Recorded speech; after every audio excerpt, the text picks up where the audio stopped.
హల్లెలూయా. ఈ దినము దేవుడు మనల్ని ప్రేమించి మాట్లాడుతున్న అంశం ఏంటంటే, నీ ఆశను తీర్చే దేవుడు. దేవునికి మహిమ కలుగును గాక. ప్రార్థన చేసుకుందామండి. మహాపరిశుద్ధుడైన మా తండ్రి, ప్రేమ నమ్మకం కలిగిన ప్రభువా, నీ ఘనమైన శ్రేష్టమైన నామమును బట్టి లెక్కలేని స్తుతులు స్తోత్రాలు. నా నిగతన ప్రభు ఇంతవరకు పాటలు పాడుట్లో ప్రార్థనలు చేయట్లో తన ప్రభువా, మీరెంతో కృపను అనుగ్రహించారు. మీ అభిషేకము మధ్య నుంచారు తండ్రి. ప్రార్థన చేసిన ప్రతి బిడ్డను దీవించండి, ఆశ్రయించండి ప్రభువా. ప్రార్థన చేసిన రీతిగా జీవించడానికి యోగ్యతను కలిగచేయండి. నా నిగతన ప్రభువా, నీ దివ్యమైన మాటలు తన ప్రభువా నాయన నీ సేవకుడిగా అందించిన నిలవబడి ఉన్నాను తండ్రి. నాయన మీరు సిలువ చోటును మరుగుపరుచుకుని మీ అభిషేకము మధ్య నుంచి తన ప్రభు మీరే మాతో మాట్లాడండి. మమ్మల్ని బలపరచండి, మా ఆశను చేర్చండి, తృప్తిపరచండి, సహాయం దయచేయమని కృపనుగ్రహించమని మీరే ఆధిపత్యం వహించి నాయకులై నాయన బోధకులై నాయన మాతో మాట్లాడి మమ్మల్ని బలపరచమని స్థిరపరచమని సహాయం దయచేయమని యేసయ్య నామమున వేడుకుంటున్నాను పరమ తండ్రి. ఆమేన్. దేవుడు మనకు జ్ఞాపకం చేసిన అంశం ఏంటంటే, మన ఆశను తీర్చే దేవుడు. నీ ఆశను తీర్చే దేవుడు, మనందరి ఆశను తీర్చే దేవుడు. ప్రతి మనిషికి ఆశ ఉంటుంది. ఈ ఆశ ఉంటుంది, ఎక్కువగా లోకాశ ఉంటుంది. లోకాశ, శరీరాశ, నేత్రాశ, జీవపుడంబం ఉంటుంది. తర్వాత ఆఖరిలో పరలోక రాజ్యానికి వెళ్ళే చిన్న ఆశ ఉంటుంది. క్రైస్తవులుగానే జీవిస్తారు, దేవుని బిడ్డలుగానే చలామణి అవుతారు. కానీ ఈ ఆశలు అనేవి చంపుకోవడానికి ఇష్టపడరు లోకంలో జీవించినంత కాలం కూడా. కాబట్టి ప్రతి మనిషికి ఆశ ఉంటుంది. ఎందుకుంటుందంటే ఆశ, మనిషి ఆశాజీవట. మనిషి ఆశాజీవి. ఆశ అనేది లేకపోతే ఏ మనిషి కూడా సుఖముగా జీవించలేడు, నెమ్మదిగా ఉండలేడు. తన పిల్లల్ని పెంచడు, పోషించడు కూడా. రేపు పొద్దున్న పిల్లల విషయంలో కూడా ఒక ఆశ, ఏమండి, బంధువుల విషయంలో ఒక ఆశ, తల్లిదండ్రుల విషయాల్లో ఆశ అయితే ఆడపిల్లలకి తల్లిదండ్రులు చనిపోయినంత వరకు కూడా ఆ కుటుంబం మీద ఆశపోదు. ఏదో ఒకటి తెచ్చుకోవాలి, ఏదో ఒక ఆశ తీర్చుకోవాలి. దేవుని స్తోత్రం. మంచిదే. అయితే మన ఆశ తీరాలంటే ఏం చేయాలి? మన ఆశను తీర్చే దేవుడే. మన ఆశను తీర్చే దేవుడు. మన ఆశని, మన ఆలోచనని, ఏమండి, మన యొక్క ఉద్దేశములు కూడా సఫలం చేయగల సామర్థ్యము, శక్తి కలిగి ఉన్నవాడు. తగిన ఈవులు కూడా ఆయన దగ్గర ఉన్నాయి. మనకు కావాల్సినవన్నీ కూడా, ఏమండి, ఉన్నాయి లేవా? లోకాశ మాట్లాడుకుందాం. లోకంలో నీకేం కావాలి? ఇల్లు కావాలి, బంగారం కావాలి, డబ్బు కావాలి, ఘనత కావాలి, అధికారం కావాలి, గొప్పతనం కావాలి. ఇవన్నీ ఏసే దగ్గర ఉన్నాయా లేవా? ఉన్నాయి. చెప్పాలి మీరు. ఉన్నాయి. ఇవ్వగల సామర్థ్యుడైన. ఇది లోకాశ. శరీరాశ. శరీరానికి ఏం కావాలి మనకి? నేనైతే ఆరోగ్యాన్ని కోరుకుంటాను. కొందరు ఆరోగ్యాన్ని కోరుకుంటారు, కొందరు బలమును కోరుకుంటారు, కొందరు అందాన్ని కోరుకుంటారు కదా. కొందరు సుఖాన్ని కోరుకుంటారు, శరీర సుఖాన్ని, కష్టపడకుండా బ్రతికేయాలనుకుంటారు. ఇది శరీరాశ. ఇంకేంటి మూడోది? లోకాశ. ఆశల్లో ఉన్న రకాలు చెప్తున్నాను మీకు. మూడోది ఏంటి? లోకాశ, శరీరాశ, నేత్రాశ. మూడోది ఏంటమ్మా? నేత్రాశ. ఈ నేత్రాశ ఎలా ఉంటుందంటే, చూసిందల్లా తెచ్చుకుని ఇంట్లో పెట్టుకోవాలనిపిస్తుంది. చూసిన తర్వాత మనసుకు నచ్చుతుంది. మనసుకు నచ్చిందనుకోండి, అది తెచ్చుకుని ఇంట్లో పెట్టుకోవాలనిపిస్తుంది, దాన్ని అనుభవించాలనిపిస్తుంది, దాని అందు ఆనందించాలనిపిస్తుంది. అవును కదండి. దాని ఇంట్లో తెచ్చుకుని అనేకుల మధ్య ఘనతకరంగా ఉండాలనిపిస్తుంది. అది మన స్తోమతకి తగింది కానప్పుడు కూడా దాన్ని తెచ్చుకోవాలని ఆశ ఉంటుంది. నేత్రాశ. ఈరోజు యవ్వన పిల్లలందరూ కూడా నేత్రాశను బట్టే పాడైపోతున్నారు. యూట్యూబ్ చూడండి, ఫేస్బుక్ చూడండి, ఇన్స్టాగ్రామ్ చూడండి, వయసులో ఉన్న అబ్బాయిలను చూడండి, అందమైన అబ్బాయిలను చూడండి. యవ్వన పిల్లలందరూ కూడా ఈ నేత్రాశను బట్టే పాడైపోతున్నారండి.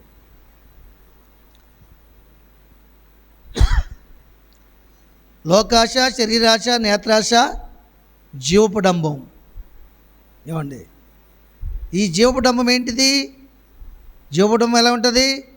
పక్కోళ్ళు ఏదో వాళ్ళకు ఉన్న స్తోమతను బట్టి ఏదో వ్యాపారం చేసుకుంటున్నారు, ఏదో కట్టుకుంటున్నారు, ఏదో చక్కగా బిజినెస్ చేసుకుంటున్నారు, ఏదో వాళ్ళకున్న తిరుగుతేటలను బట్టి వాళ్ళ కష్టార్జితను బట్టి దేవుడు ఇచ్చిన సామర్థ్యాన్ని బట్టి కొంచెం ఒక ఇల్లు ఎక్కువ కట్టుకున్నారనుకోండి, ఇక్కడ గుడి చేసుకోవటం కూడా స్తోమత లేనివాడికి అలాంటి బిల్డింగ్ కావాలని జీవపుడంబం.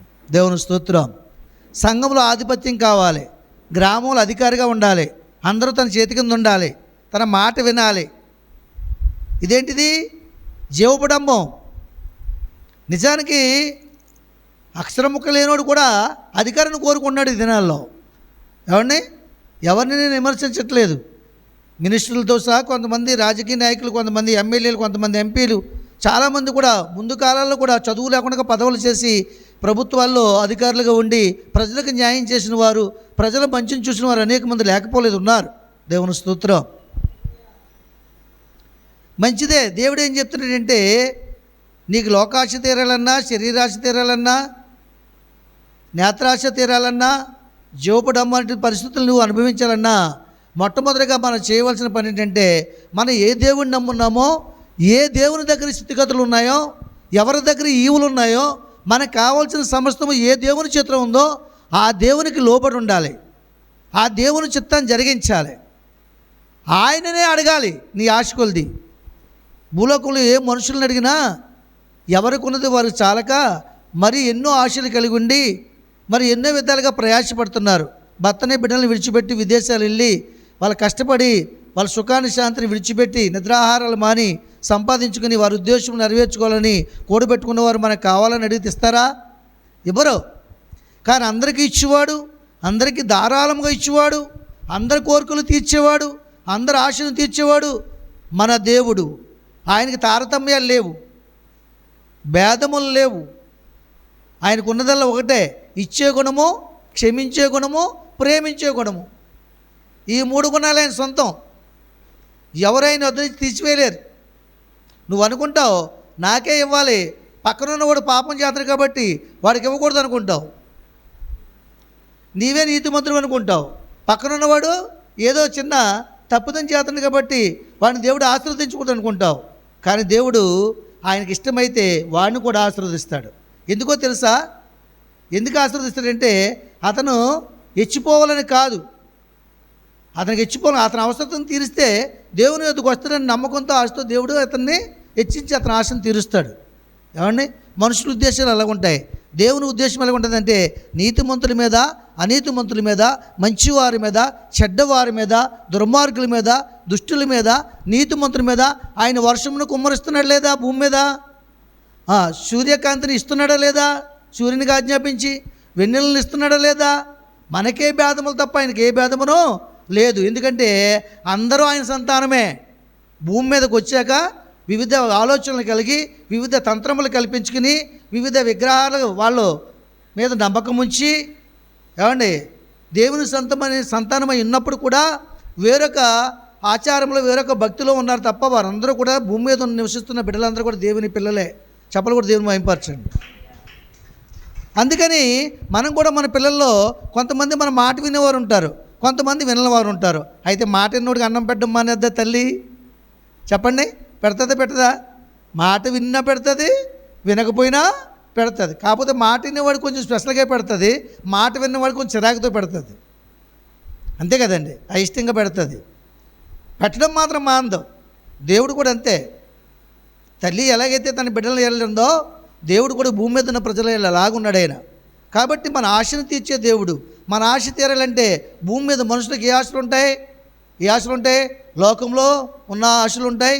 లోకాశ, శరీరాశ, నేత్రాశ, జీవపుడంబం ఇవన్నీ ఉంటాయి. కానీ అన్ని ఆశలు తీరాలంటే మొట్టమొదటిగా మనం చేయవలసిన పని ఏంటంటే దేవునికి లోబడాలి, దేవుని చిత్తాన్ని జరిగించాలి, దేవుణ్ణి ప్రేమించాలి. 3 విషయాలు. ఏమండి? 4వది ఏంటంటే మనం నమ్మిన దేవుణ్ణి అడగాలి. అడగాలంటే ఈ అర్హతలు కావాలి. ఏ అర్హతలు? లోబడే మనసు, ప్రేమించే మనసు, ఆయన చిత్తమును జరిగించే మనసు. అప్పుడు అర్హత సంపాదించుకుంటాం మనం. అప్పుడు అడిగినప్పుడు దేవుడు మనకి ఇస్తాడు. ఆ మాట మీకు చూపిస్తాను చూడండి. మత్తయి సువార్త 7వ అధ్యాయం 7వ వచనంలో చక్కని మాట అక్కడ ఉంది చూడండి. అడుగుడి మీకు ఇయ్యబడును, వెదకుడి మీకు దొరుకును, తట్టుడు మీకు తీయబడును, అడుగు ప్రతివాడును పొందును, వెదకువానికి దొరుకును, తట్టువానికి తీయబడును. చూసారా? అడుగుడి మీకు ఇయ్యబడును, వెదకుడి మీకు దొరుకును. చూసారా? అడుగుడి మీకు ఇయ్యబడును, వెదకుడి మీకు దొరుకును. కానీ అడగడం ఎక్కడ అడగాలి, వెతకడము ఎక్కడ వెతకాలి, అది తెలుసుకోవాలి. మనం తెలుసుకోవాలద్దా? ఇప్పుడు ప్రధానమంత్రి గారు ఆయన స్నేహితుడు, ముఖ్య స్నేహితుడు ఒక మంత్రి చనిపోయాడు అనుకోండి, ఆయన చూడడానికి వస్తాడు. ఆయన ఆ సంతాపం తెలియజేయడానికి, ఆ కుటుంబాన్ని ఆదరించడానికి వస్తాడు. అక్కడ గుండెలు బాదుకుని వెళ్ళి, బాబు నాకు ఇల్లు లేదని బాబు స్కీమ్ ఇప్పించండి ఎలా ఉంటుంది ఆయనకి? ఎలా ఉంటుంది చెప్పండి? అసలు నేను గాడ్డే వెళ్ళినప్పుడు అక్కడికి అడిగి తెలుసుకుంటాడు ఎందుకు వెళ్తున్నావు ఏంటని.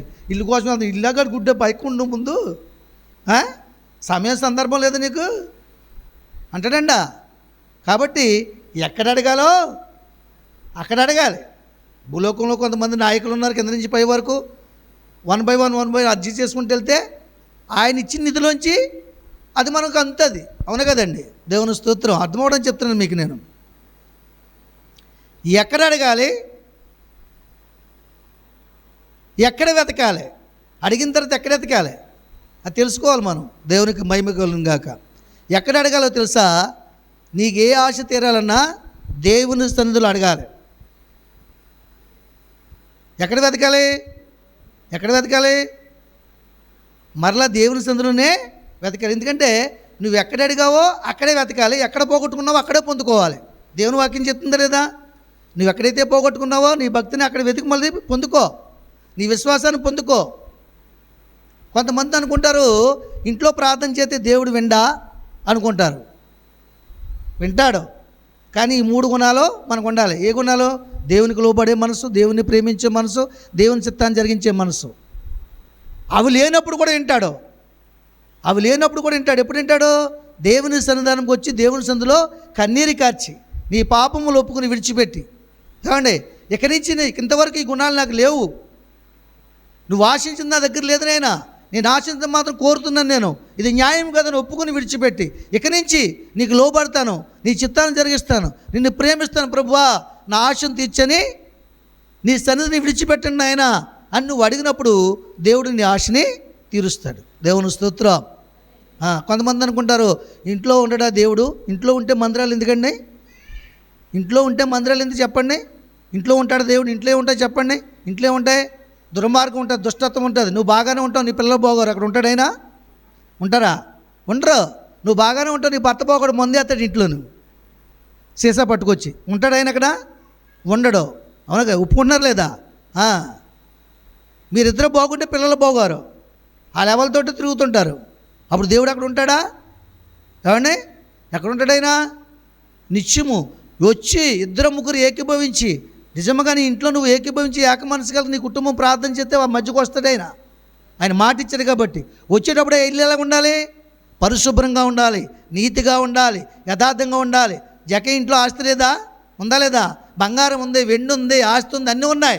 కానీ జక ఇంటికి వచ్చాడు. జక ఏం చెప్పాడు? నువ్వు నా ఇంట్లోకి రావడానికి నేను అర్హుడిని కాదయ్యా, కొద్ది సమయం ఇచ్చిన వాళ్ళ అర్హతను కలుగజేసుకుంటానని ప్రభువుని వాకిట్లో నిలవబెట్టి ఇంట్లో ఉన్న అబద్ధపు సొమ్ము, అన్యాయం సొమ్ము, అక్రమం సొమ్ము అంతా బయటకు తీసుకొచ్చి బేదలకు ఇచ్చేశాడు.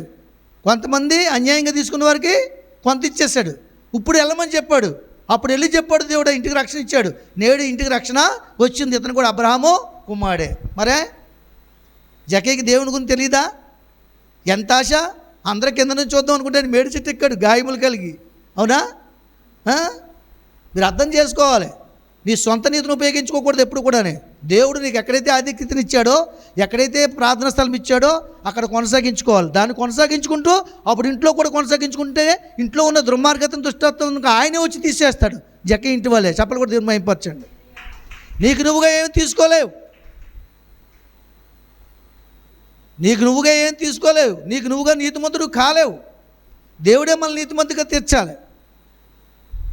ఏ భేదం లేదు, అందరూ అంతర పాపం చేసి దేవుడు అనుగ్రహించే కృపని అందుకోలేకపోతున్నారనే వాక్యం తేటగా తెలియజేస్తుందండి. కాబట్టి చిన్న చిన్న తప్పిదములు చేస్తుంటాం మనం, భక్తిలో ఉండి కూడా చిన్న చిన్న పొరపాట్లు చేస్తుంటాం, అవి మనకు తెలియదు. కాబట్టి దేవుడు తెలియజేసినప్పుడు ఏం చేయాలి? మనం తెలుసుకుని మార్చుకోవాలద్దా? మార్చుకుని అందులో జీవిస్తే అప్పుడు నీకు నెమ్మది. దేవుని స్తోత్రం. ఆనందము, సంతోషము. దేవునికి మహిమ కలుగును గాక.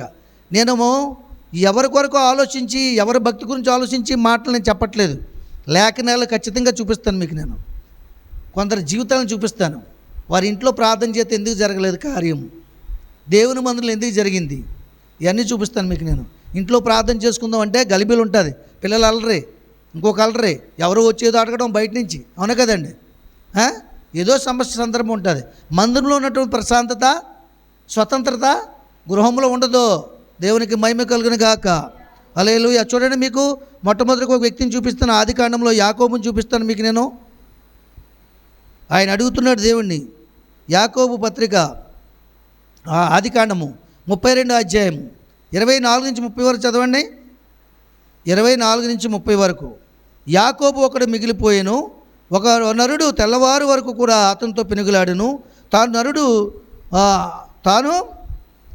తాను అతన్ని గెలవకుండాటు చూసి తొడగూటి మీద అతన్ని కొట్టెను. అప్పుడు అతడు ఆయనతో పెనుగులాడుట వలన యాకోబు తొడగూడు వసిలెను. ఆయన తెల్లవారుచున్నది కనుక నన్ను పోనిమ్మని అతడు, నీవు నన్ను ఆశీర్వదిస్తేనే కానీ నిన్ను పోనివ్వనని ఆయన, నీ పేరేమని అడుగగా అతడు యాకోబు అని చెప్పాను. అప్పుడు ఆయన, నీవు దేవునితోనూ మనుషులతోనూ పోరాడి గెలుచుతూ గనుక ఇక మీదటి నీ పేరు ఇశ్రాయేలే కానీ యాకోబు అనబడదని చెప్పాను. ఇశ్రాయేల్ అంటే 2 అంకెస్ ఉంది. ఆ 2 అంకెలో దేవునితో పోరాడువాడు అని అర్థం. ఇశ్రాయేల్ అంటే ఏంటమ్మా? దేవునితో పోరాడువాడు అని అర్థం. దేవుని స్తోత్రం. ఇశ్రాయేలే కానీ ఏమని చెప్తుండే అక్కడ, నీ పేరు ఇశ్రాయేలే కానీ యాకోబు అనబడదని చెప్పాను. అప్పుడు యాకోబు, నీ పేరు దయచేసి తెలుపమని అడిగిన ఆయన్ని. అందుకు ఆయన, నీవు ఎందు నిమిత్తం నా పేరు అడుగుతావని చెప్పి అక్కడ అతన్ని ఆశీర్వదించాను. యాకోబు, నేను ముఖాముఖ దేవుని చూచుతిని, ఆయనను నా ప్రాణము దక్కిందని ఆ స్థలమునకు పెనీయేలు అని పేరు పెట్టాను. దేవునికి మహిమ కలుగును గాక. చూసారా, ఇక్కడ యాకోబు జీవితంలో జరుగుతుంది ఏంటంటే, మరి యాకోబు ఆశీర్వాదం కావాలన్నాడు. మొట్టమొదటిగా ఏం కావాలండి? ఆశీర్వాదం. ఆశీర్వాదం అంటే మనం 1, 2 అడుగుతాం. డబ్బు అడుగుతాం, ధనం అడుగుతాం, పిల్లల్ని అడుగుతాం, వివాహం అడుగుతాం, గృహం అడుగుతాం, అంతే కదా. కానీ ఈ ఆశీర్వాదం అనే మాటలో అన్నీ ఇముడు ఉన్నాయి. నీ ఊహ తెలిసిన దగ్గర నుంచి నువ్వు ముదుము వచ్చే వరకు అనుభవించిన భూమి మీద ఉన్న అన్నీ అందులో ఇముడు ఉన్నాయి. తెలుసా మీకు? మనం ఏం అడుగుతాం? మనం ఏం అడగాలంటే ఆశీర్వాదం అడగాలి. నువ్వే పని చేసినా, ఏది చేసినా ఆశీర్వాదం అంటే అర్థం ఏంటంటే, భూమి మీద సకలము నువ్వు పొందుకుందువు కాక అని అర్థం. సకల ఐశ్వర్యాలైన చేతిలో ఉన్నాయి, సమస్తమైన చేతిలో ఉంది, అవును కదండి. ఏదో ఒకటి అడగకూడదు. దోషుడైతే ఒకటి అడుగుతాడు, మీకు అర్థమవుతుందా? పనువాడైతే ఒకటి అడుగుతాడు. వచ్చాడనుకోండి, పనువాడు మన దగ్గర పని చేస్తున్నారు అనుకోండి, జాంపళ్ళు చూసాడు అనుకోండి పెరట్లోను, అమ్మ జాంపండి అమ్మ మా అబ్బాయి కట్టుకెళ్తానంటాడు. అదే మన కొడుకైతే అడగకుండా వెళ్ళి అన్నీ కోసుకుంటాడు. చెప్పలు కూడా దేవుని మహిమపరచండి. నువ్వు కుమారు స్థానంలో ఉన్నావు, కుమార్తె స్థానంలో ఉన్నావు, పనివాడు స్థానంలో లేవు, అవునా కదా. కాబట్టి నువ్వేం చేయాలంటే, నీకు కావాల్సిన సమస్తం ఆశీర్వాదం ఉంది కాబట్టి ఆశీర్వాదం కావాలని అడగాలి. యాకోబు చేసిన పని అదే. మీకు అర్థమవుతుందా? మొదటి నుంచి ఆశీర్వాదం కావాలనే తపంతో ఉన్నాడు యాకోబు. మీకు తెలుసా, తల్లి గర్భంలో వచ్చేటప్పుడు కూడా జాగ్రత్తను పొందుకోవాలని పెనుగులాడి పోరాటంతో బయటకు వచ్చాడు. బయటకు వచ్చిన తర్వాత ఏం చేశాడు? యాకోబుకి కష్టపడి వంట చేసి అమ్మేసి ఏసావుకి, యాకోబు వచ్చి తల్లి మాట విని తల్లికి పరిచయం చేసి తల్లి మనసు దోసుకుని తండ్రి ఆశీర్వాదాన్ని పొందుకున్నాడు.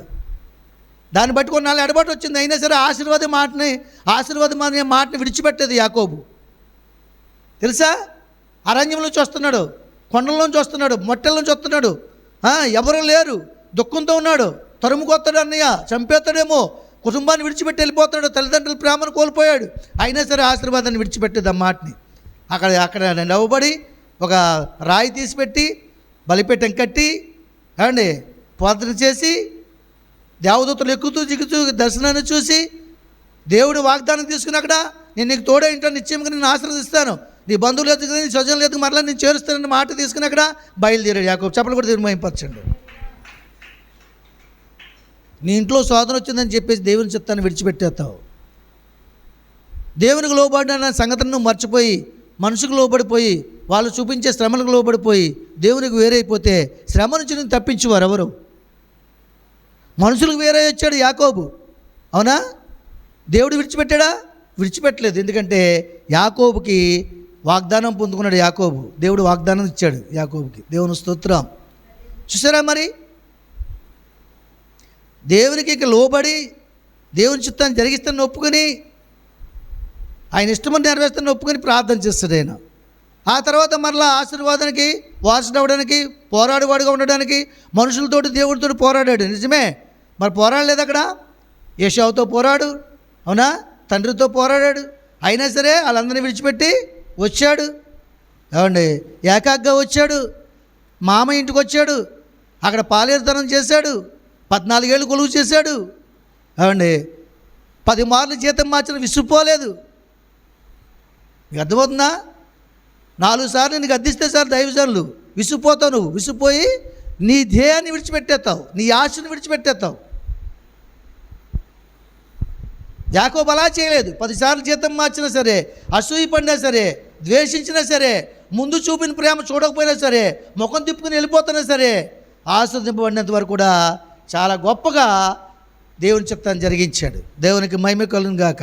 అందుకనే మరి మామైనటువంటి యొక్క లాభానికంటే ఎక్కువ దేవుడు అతన్ని ఆశీర్వదించాడు. దేవునికి మహిమ కలుగును గాక. కాబట్టి దేవుని సంధానంలో అక్కడ పేరు సంపాదించుకున్నాడు. ఇక నువ్వు మోసగాడు కాదు, నువ్వు దేవునితో మనుషులతో పోరాడి గెలిచిన వాడివి. నువ్వు ఇశ్రాయేల్, నీ పేరు యాకోబు కాదు, నువ్వు ఇశ్రాయేల్, పోరాడు గెలిచేవాడివి. చూసారా, గొప్ప బిరుదు ఇచ్చాడు దేవుడు. మనుషులతోటి దేవునితో కూడా పోరాడాడటండి. పోరాడాలి మనం. మనుషులతోటి దేవునితోటి పోరాడకపోతే దురాత్మ సమూహంతో ఏం పోరాడతావు నువ్వు? శ్రమలతో ఏం పోరాడతావు నువ్వు? అవునుగా చెప్పండి. శ్రమలు ఇచ్చేదేవాడు దురాత్మ సమూహము, అపవాది. వాడు సమూహంతో పోరాడాలి మనం. మనుషులతో పోరాడితే దేవునితో పోరాడితే ఆ బలం మనం పొందుకుంటే అపవాదిని ఈజీగా ఓడించగలం. ఎందుకంటే వాడు దేవుని కంటే చాలా బలహీనుడు వాడు. అవునగా చెప్పండి. మనకంటే బలవంతుడు. దేవుని స్తోత్రం. కాబట్టి దేవుని సంఘంలో ఇతనికి మార్పు వచ్చిందా లేదా? దేవుడు బిరుదు ఇచ్చాడా లేదా? ఏకాంత ప్రార్థనలో దేవునితో పోరాడాడా లేదా? ఆఖరికి శరీరానికి నొప్పి పెడితే నన్ను విడిచిపెట్టిపోతాను, తెల్లవారిపోతుందని దూత గూడు వసులు పుట్టడానికి పొడుతుంది.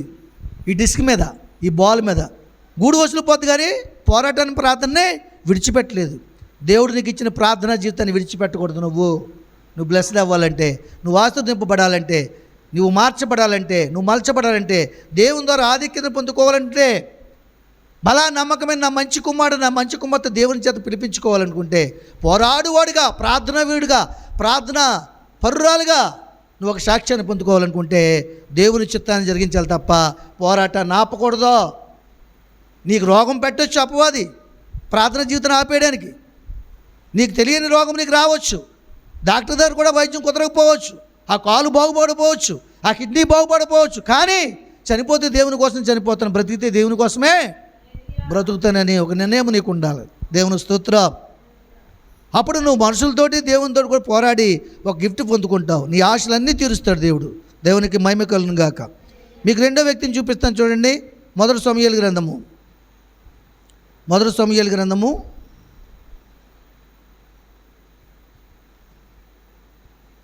మొదటి అధ్యాయము 10వ వచనం నుంచి చూడండి.